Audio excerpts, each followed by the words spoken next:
د جون لومړۍ نیټه د ماشومانو له نړیوالې ورځې سره برابره ده.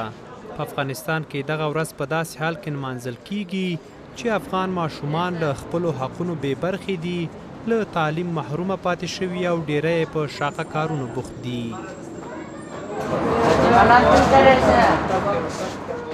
دا ماشوم اسد نومیږي. هر سهار له کوره راوځي او په لارو کوڅو کې د خلکو بوټونه رنګوي څو کور لپاره نفقه پیدا کړي. اسد وایي چې 6 وروڼه لري چې له ده سره 3 تنه کار کوي او نور بیا کوچنیان او د کاروبار توان نه لري. نوموړی وایي چې ښوونځي ته ځي خو ترڅنګ یې مجبور دی څو د خلکو بوټونه رنګ او یوه مړۍ ډوډۍ پیدا کړي. د ماشومانو نړیواله ورځ په افغانستان کې د توقع خلاف نمانځل کیږي.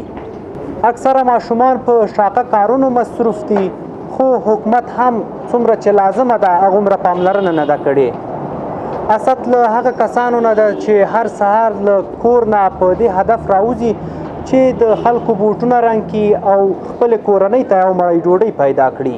برادر میوبل دیگه خودم در کار ما بیادر کنم در کار هستیم یک بیادر من در دیسته دیگه از مو خاطر هستیم دیگه همینجا کار بار میکنیم دیگه مکتب خدا خود میخوانم دیگه مکتب خدا میخوانم میم دیگه سیم کار بار تا که یک چند پا کار کنیم بریم خانه.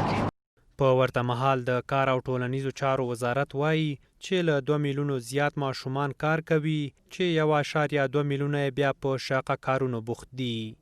به صورت کل بیش از 2 میلیون طفل در افغانستان کار میکنه و از این میان 1.2 میلیون طفل است که کار شاق انجام میده و خلاف تمام کنوانسیون‌های بین‌المللی، قانون ملی و قانون بین‌المللی افغانستان که ما مکلفیم بر از اینکه اطفال نباید کار شاق انجام بده. حکومت تر اوسه پورې خو په دغه برخه کې د ماشومانو د ساتنې یا د روزنې لپاره کوم داسې عملی اقدام نه ده کړی، یعنې داسې قناعت بخشه پروګرام یې مخته نه ده بولی.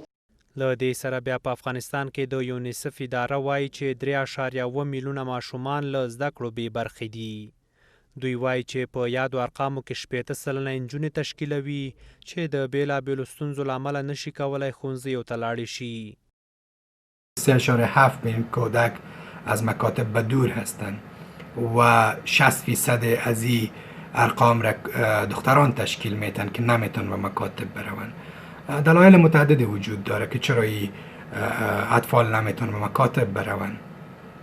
ناامنی، فقر، دشواری راه، مکاتبی که دور از خانه هاستن، آزار اذیت دخترها در راه.